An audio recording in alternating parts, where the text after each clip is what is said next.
Today I'm going to share the biggest state pension mistake I see people make over and over again, and why it almost always comes down to one single decision. What if you're approaching your state pension age, or you've already started claiming? Stay with me. By the end of this video, I've got 10 questions that will tell you exactly where you stand, and why the instinct to just take it as soon as you can quietly cost you tens of thousands of pounds. Let's get into it. Let's start with the honest question. Why does almost everyone claim their state pension the moment they're eligible, even when waiting would pay them more for the rest of their life? First reason, you've paid into national insurance your entire working life. The moment you're eligible, it feels like finally getting your money back. That's completely understandable. Second reason, fear. Fear that the system won't be there or won't be worth waiting for. Here's the honest picture. The state pension is funded on a pay-as-you-go basis through national insurance contributions, not from a personal pot with your name on it.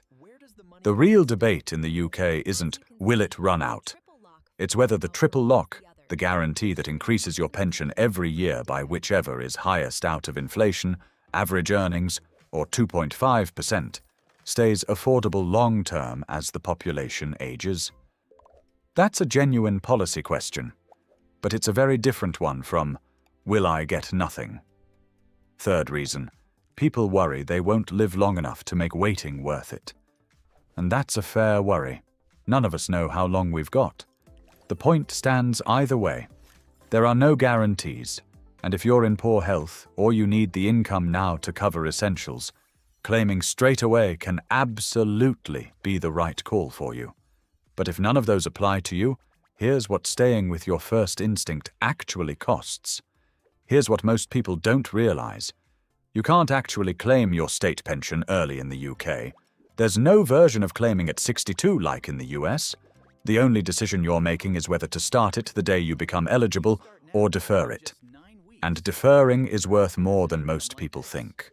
For every 9 weeks you put off claiming, your state pension increases by about 1%, which works out to roughly 5.8% for every full year you wait. There's no cap on how long you can defer. That increase gets added permanently to your weekly amount, for life, and it keeps rising with the triple lock every year after that. So if you claim the moment you're eligible instead of waiting, you're not being penalized the way an early claimant in the US would be. But you are walking away from a guaranteed, inflation-linked pay rise that almost nothing else in your financial plan can match. The break-even point, the age where deferring starts paying off compared to claiming straight away, works out to roughly 15 to 17 years after you defer. If you're reasonably healthy and have other income to bridge the gap, that math is very often in your favor.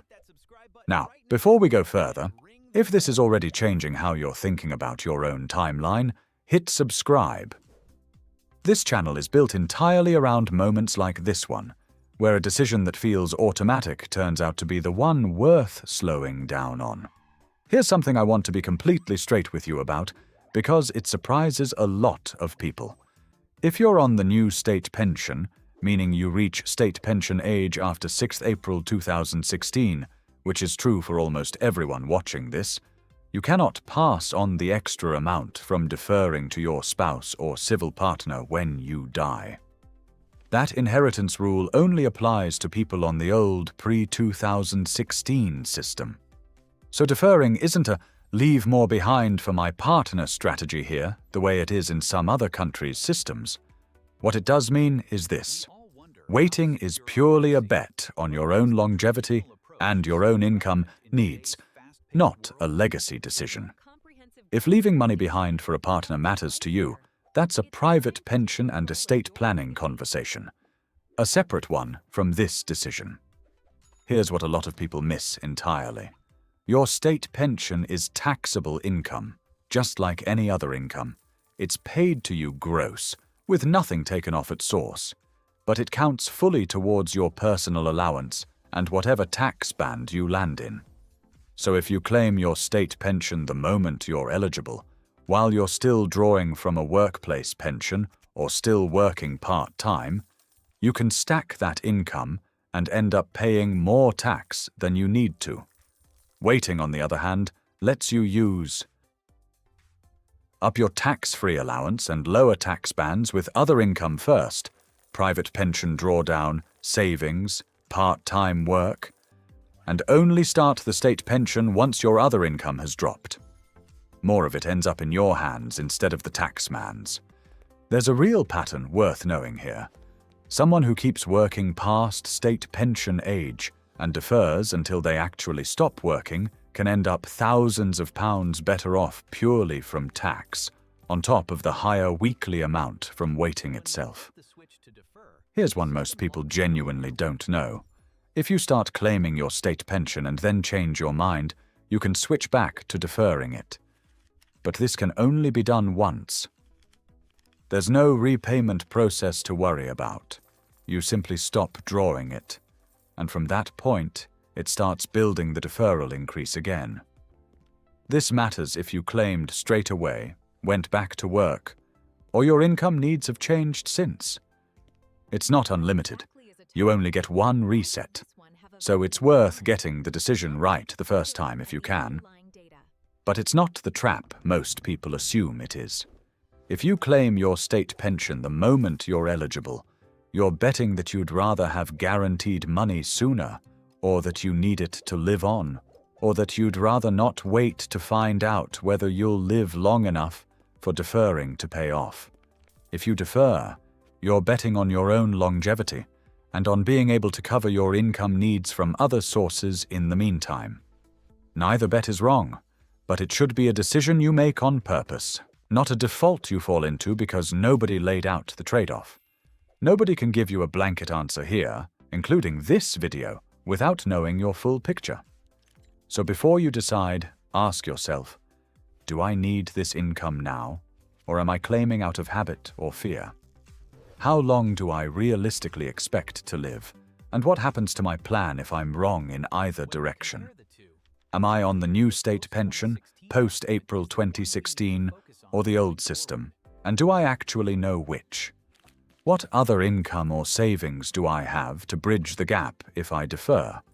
Do I know my personal break-even age for deferring, and does it make sense given my health and family history? How will claiming now affect my tax position this year compared to waiting? Am I using my personal allowance efficiently in the years before I start my state pension, or am I leaving that on the table? If I defer, will I need to draw more from my private pension, and is that sustainable long-term? Have I checked my actual state pension forecast rather than assuming a figure? And have I stress-tested this decision against my whole financial plan, investments, tax, and longevity, not just the state pension on its own? These aren't theoretical questions. The answers shape your income, your tax bill, and your peace of mind for the next 20-plus years. If this video changed even one thing about how you're planning to claim, that's exactly why this channel exists. So hit subscribe, and I'll see you in the next one.